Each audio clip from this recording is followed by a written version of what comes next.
دیسا چو بێدەنگ و بێخاتر ڕۆندکێن خۆ دچاوێن خۆ دەکۆم کر و چوو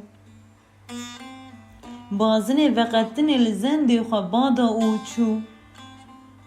gulên xwe bi şê êşan hunand û çû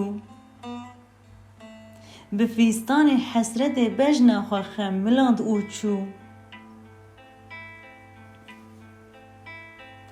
wek bêdengiya şevê wek perperokê siharê wek pelxezemekê li ber bayê payîzê ji dilê min weşiya û çû dîsa çû bêdeng û bêxatir xwe ji esmanên dilê min berda û xweverijî û çû awirên xwe ji reşka çavê min vekişand pijixand û çû reşkonê xwe li ser mergê dilê min bar kir û çû bû çîrûskekê ber êvarê di tariya şevê de